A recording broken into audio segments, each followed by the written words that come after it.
नमस्कार दोस्तों, मैं दीपक शर्मा अंग्रेश आपका स्वागत करता हूं द लीगल चैम्बर में। अब दोस्तों, आज हम एक काफी बड़ी जजमेंट लेकर आए, या फिर यह बोले कि बिल्कुल लेटेस्ट जजमेंट लीगल चैम्बर आप लोगों के लिए लेकर आया है।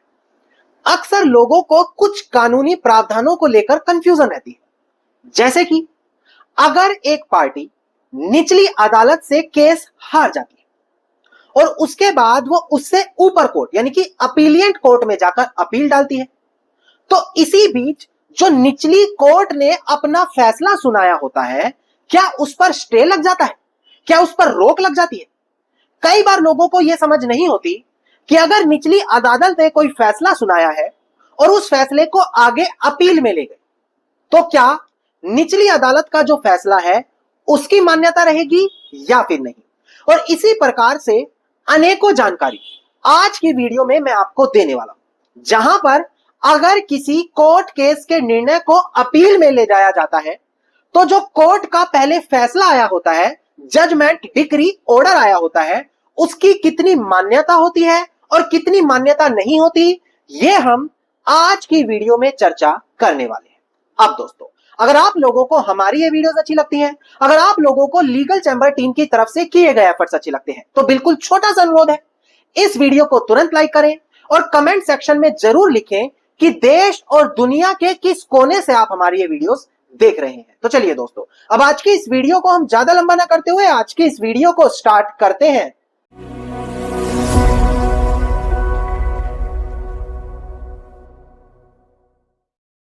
अब दोस्तों, सबसे पहले वीडियो की शुरुआत में एक काफी जरूरी जानकारी आप लोगों को दे दी जाए। देखिए, जब कभी भी कोर्ट में कोई केस चलता है और केस चलने के बाद कोर्ट अपना कोई निर्णय देती है, उदाहरण के तौर पर किसी को जमीन का मालिक घोषित कर दिया, उदाहरण के तौर पर किसी को जमीन पर कब्जा लेने का अधिकारी बता दिया, उदाहरण के तौर पर किसी को जमीन खाली करने के आदेश दे दिए, तो जो कोर्ट का यह फैसला आता है, इसको जजमेंट, ऑर्डर या डिक्री बोला जाता है। अब सबसे बड़ी बात क्या होती है, यह जो कोर्ट ने अपना निर्णय दिया है, इसको प्रैक्टिकली, इसको प्रॉपर तरीके से अप्लाई कराने के लिए एग्जीक्यूशन प्रोसीडिंग्स करानी पड़ती है। उदाहरण के तौर पर कोर्ट ने बोला कि आप इस जमीन के हकदार नहीं हो और आपको जमीन खाली करनी पड़ेगी, तो क्या आप उसे जबरदस्ती बाहर फेंक दोगे? जी नहीं। उसके लिए आपको कोर्ट में एग्जीक्यूशन के लिए अप्लाई करना होगा। एग्जीक्यूशन में कोर्ट अपना अधिकारी और पुलिस बल के माध्यम से उस एग्जीक्यूशन प्रोसेस के दौरान सामने वाली पार्टी से प्रॉपर्टी खाली कराता है। यह तब होता है जब कोर्ट का कोई निर्णय आ गया और उस निर्णय को प्रैक्टिकली तौर पर एग्जीक्यूट करवाना है, इसी को एग्जीक्यूशन प्रोसीडिंग बोला जाता है। और अगर इसी बीच एक पार्टी अपील में चली गई और दूसरी पार्टी निचले कोर्ट के आदेश को एग्जीक्यूशन करवा रही है, एक पार्टी अपील में जाकर कह रही है कि निचली कोर्ट का फैसला सही नहीं है, और जिसके पक्ष में निचली कोर्ट ने अपना आदेश दिया है वो उस फैसले को एग्जीक्यूट कराने में लगी है, तो क्वेश्चन ये आता है कि वहां पर क्या होगा? क्या अपीलिएंट कोर्ट की पावर मानी जाएगी या निचली कोर्ट उस फैसले को अप्लाई कराकर उसको बाहर फेंक देगी? अब दोस्तों, इसी चीज को समझने के लिए ऑर्डर 41, रूल 5, सीपीसी 1908 के प्रावधान पढ़ने पड़ेंगे। वो ये कहता है कि अगर यहां पर किसी कोर्ट ने अपना कोई निर्णय दिया है और ऐसी बीच में एक अपील डाल दी गई है, तो जो अपील है वो स्टे की तरीके से काम नहीं करेगी। वो किसी भी डिक्री या ऑर्डर पर स्टे नहीं माना जाएगा जब तक अपीलिएंट कोर्ट अपने स्पेशल ऑर्डर पर उस एग्जीक्यूशन पर स्टे ना लगा दे। मतलब दोस्तों, मान लेते हैं निचली अदालत ने एक फैसला दिया, ट्रायल कोर्ट ने, कि एक व्यक्ति को जमीन से बाहर कर दो। अब वो व्यक्ति जिसके खिलाफ वो फैसला आया था वो अपील में चला गया और जिसके पक्ष में वो फैसला आया था उसने एग्जीक्यूशन के लिए लगा दिया कि इसको बाहर कराऊंगा मैं।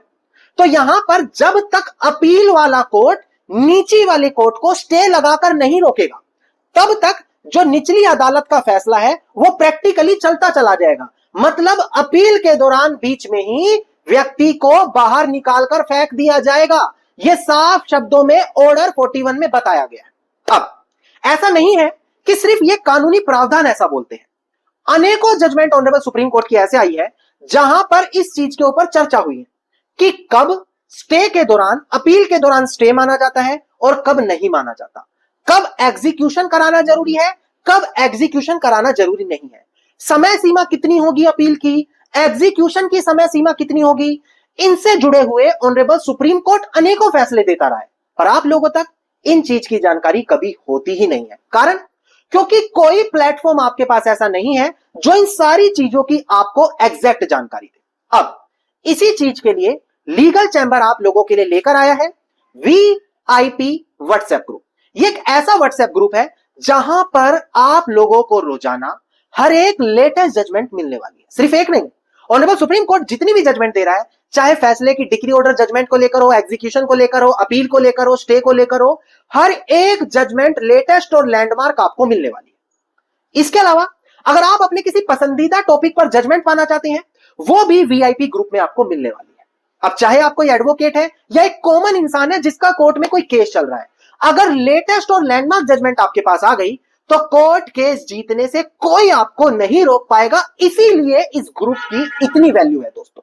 अब सिर्फ कुछ दिनों में यहां पर 270 से ज्यादा मेंबर जुड़ चुके हैं।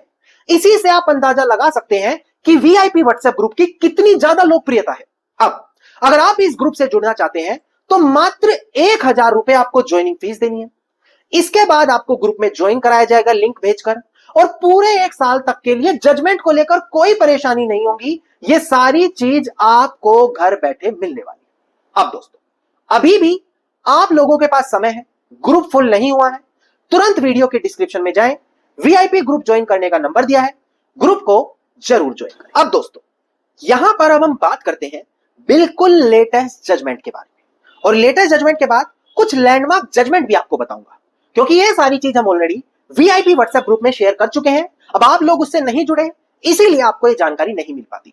डिस्प्ले पर देखकर ध्यान दीजिएगा, आप देखिएगा केस टाइटल है इसका पिला वेंकटेश्वर राव एलियास अलग साहू, जो यहां पर अपीलियंट है, वर्सेस एस कंचरला मलयादारी, जो यहां पर रिस्पोंडेंट है। सिविल रिवीजन पिटिशन नंबर है 2460/2025 और 19 सितंबर 2025 का हमारा ये निर्णय है। तो इससे पता लग ही सकता है कि बिल्कुल लेटेस्ट इसी महीने का निर्णय हम आप लोगों के लिए लेकर आए। अब एक बार डिस्प्ले पर देखकर ध्यान दें कि आखिरकार इस जजमेंट में क्या कहा गया।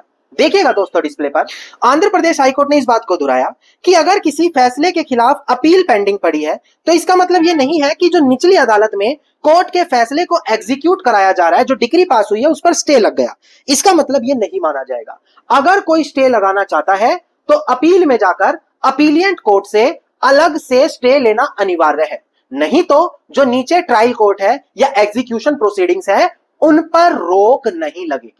अब जो लोगों के मन में डर रहता था कि केस का निर्णय आ गया, अपील में चले गए, हम सालों साल फंसे रहेंगे, वो डर कहीं ना कहीं खत्म होगा, क्योंकि निचली अदालत को रोका नहीं जाएगा अपनी प्रोसीडिंग्स को एग्जीक्यूट कराने के लिए, जब तक अपीलियंट कोर्ट उस पर स्टे ना लगा दे। और स्टे तभी लगाया जाएगा जब जो पार्टी अपील में गई है उसके पास कोई ना कोई स्ट्रॉन्ग वैलिड ग्राउंड जरूर हो। अब ये थी लेटेस्ट जजमेंट जो honourable Andhra Pradesh high court की थी। अब मैं कुछ लैंडमार्क जजमेंट्स के बारे में बात करूं जो ऑनरेबल सुप्रीम कोर्ट की है।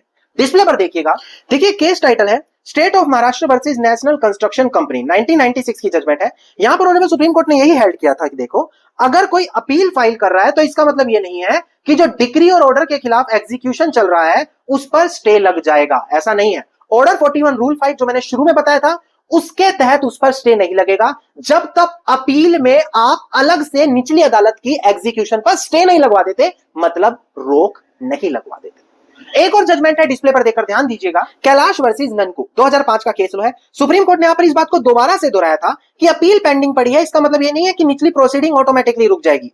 कोर्ट ने यह बोला स्टे देना डिस्क्रिशनरी रिलीफ है, मतलब कोर्ट को लगता है जरूरी है तो देगा, कोई बर्डन नहीं है कि अपील गई तो स्टे लगाओ ही लगाओ। कोर्ट को लग रहा है स्टे देना जरूरी है निचली अदालत को तो रोक देगा। अगर लगता है कि कोई यहां पर राइट नहीं बन रहा, सिर्फ अपील केस को लंबा खींचने के लिए की गई है, तो कोर्ट वहां पर स्टे नहीं लगाएगा।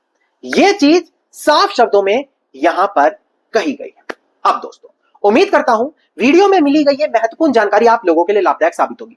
वीडियो में बताई गई जजमेंट, अगर इसके बारे में और पढ़ना चाहते हैं, जजमेंट कॉपी पाना चाहते हैं पीडीएफ, तो वीडियो के डिस्क्रिप्शन में नंबर है, वीआईपी ग्रुप ज्वाइन करें। ये सारी जजमेंट और इससे रिलेटेड जजमेंट वहां पर ऑलरेडी आपको मिल जाएगी। और अगर आप इसी प्रकार की महत्वपूर्ण जानकारी रोजाना पाना चाहते हैं तो चैनल को तुरंत सब्सक्राइब करके नोटिफिकेशन बेल आइकन आप जरूर दबा दें।